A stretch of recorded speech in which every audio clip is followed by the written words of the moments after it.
May tanong sa akin, Sir, totoo po kaya yan?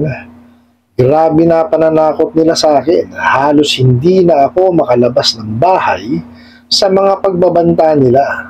May mga ola po kasi akong overdue. Na-trace ka na ng kamag-anak kong pulis.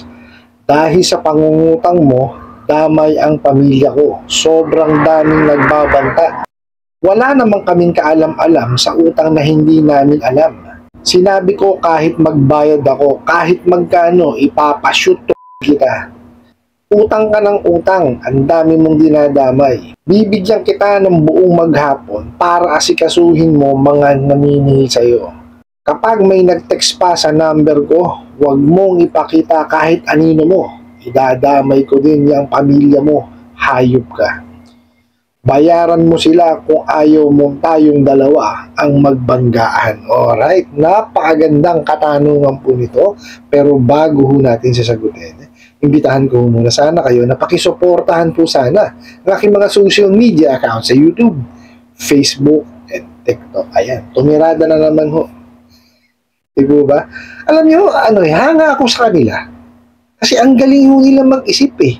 No, kaya lang sa maling pamamaraan nila ginagamit eh.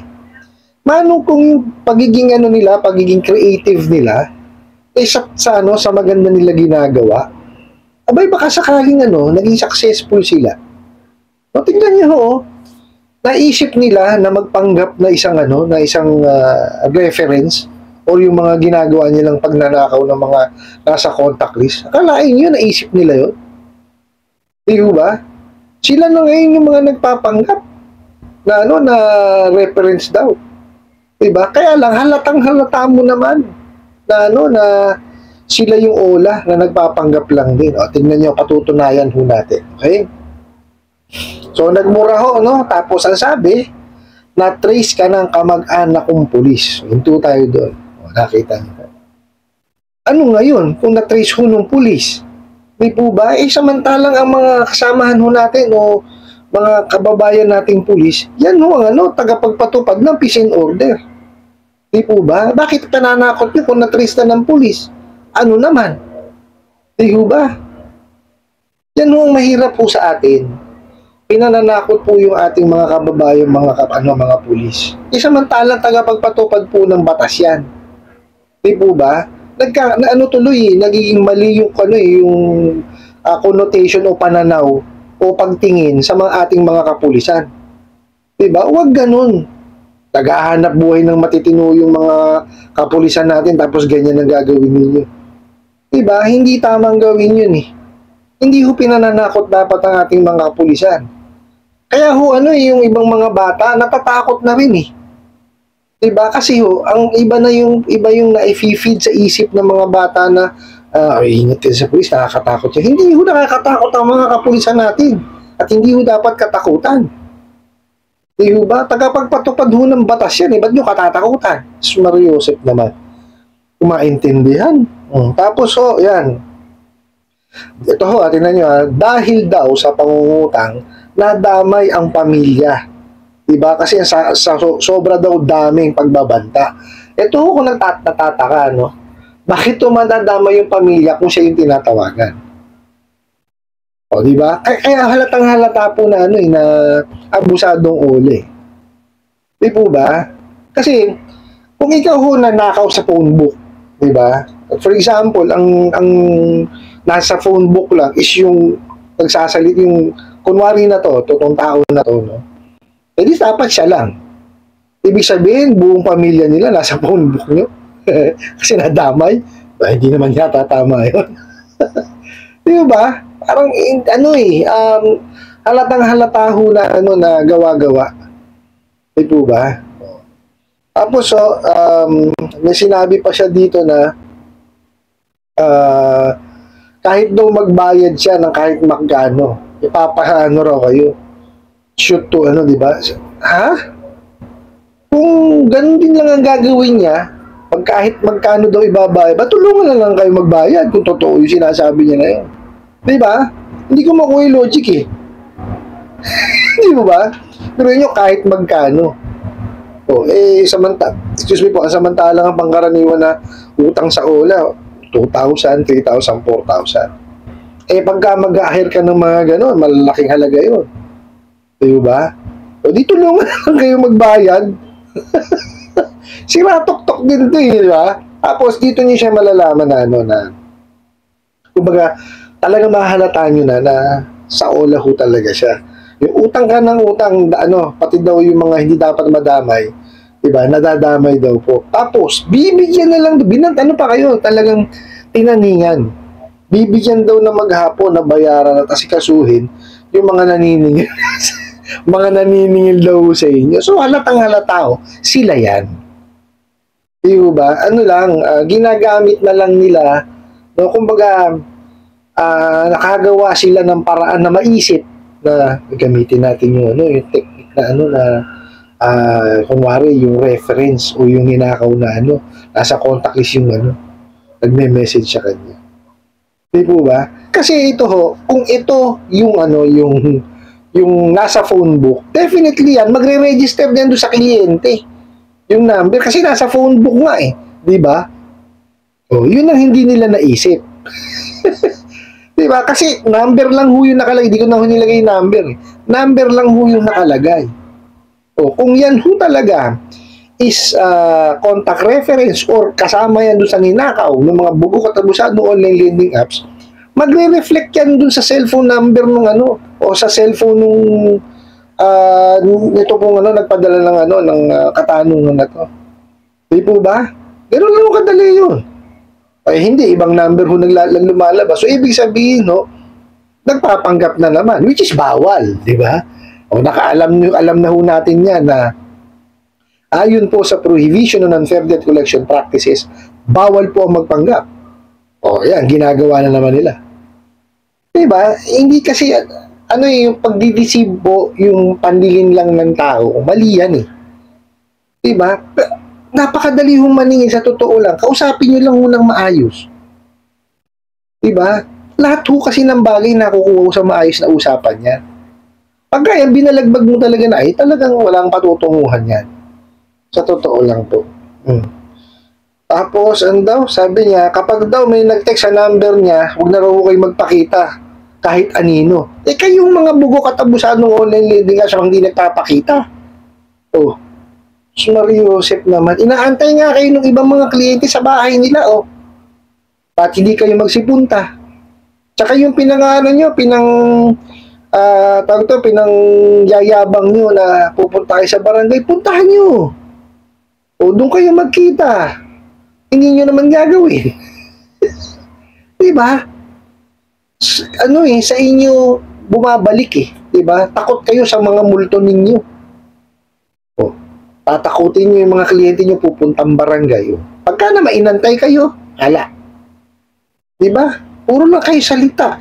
Pagka minessage kayo, hindi kayo sasagot. Pag tinawagan kayo, hindi makontak yung number ninyo. Paano gagawin ng mga kliyente nyo? Diba?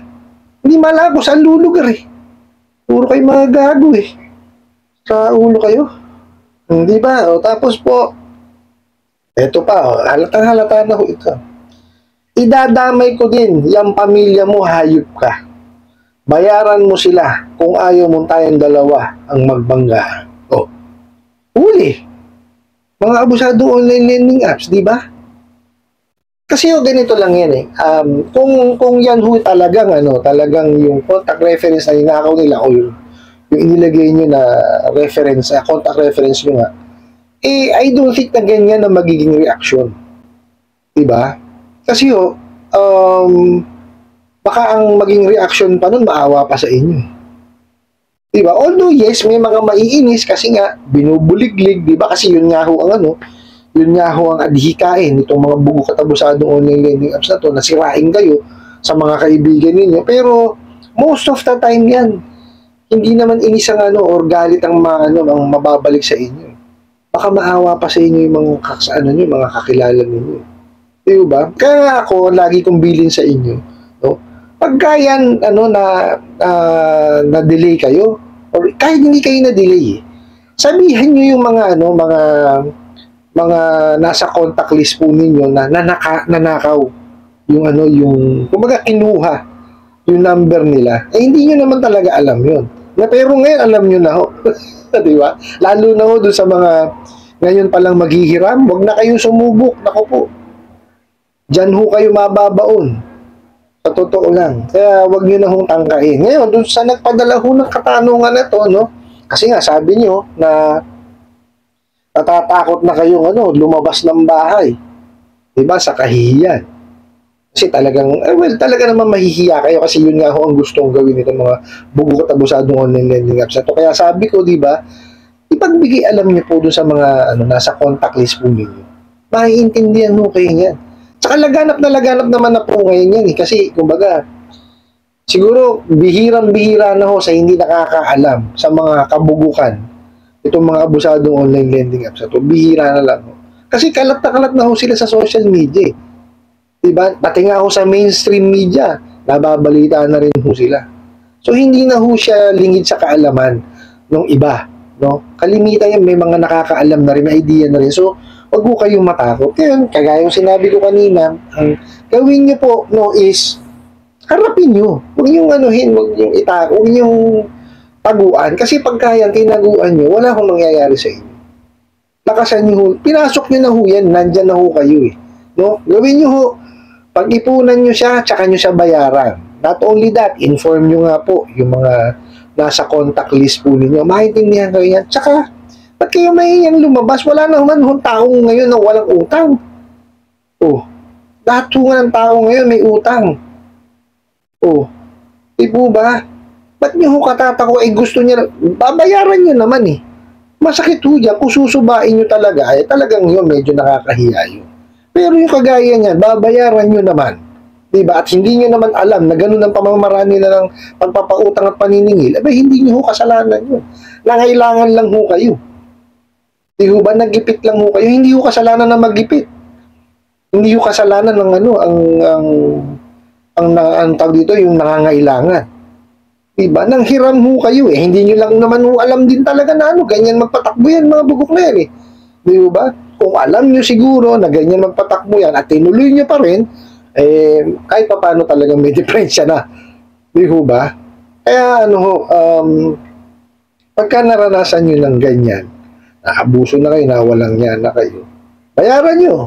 No? Tapos, huwag nyo nang ulitin. Pero kasi pag inulit nyo pa yan, eh, talagang sadista na kayo sa sarili nyo niya. Diba? Gusto nyo ng ano, gusto nyo ng mahirapan. Kasi naranasan nyo na eh. At alam nyo na mataas na interest, may processing fee, abusado pa, di ba? Tapos tutuloy mo pa rin, eh, meron ka na talagang gusto, ano, sadista ka sa sarili mo, no, di ba? Ayaw mo matahimik ang sarili mo, kasi alam mo na eh. Di ba? Pero doon sa mga hindi pa nakakaalam at talagang hindi naman sinasadya, well, ang payo ko talaga, paalam nyo sa mga nanakaw nila, no, na mga contact details, pag-ipunan, tsaka nyo po bayaran. Yun lang naman ho ang ano dyan. Kasi kahit pa paano nagamit naman natin yung pera, it's just so happen that itong mga abusadong online lending apps na to, hindi marunong talaga magpautang. Ano po? I hope nasagot ko po itong katanungan na to at sana po yung makatulong. Maraming salamat po sa inyong walang sawang pagsuporta at panonood sa aking mga videos. Maraming salamat po sa inyong pag-like, pag-share, pag-comment at pagtatanong. And kunin ko na rin po itong opportunity na to na imbitahan po sana kayo na pakisuportahan po sana ang aking mga social media account sa YouTube, Facebook, and TikTok. Kasi muli po, yun lang.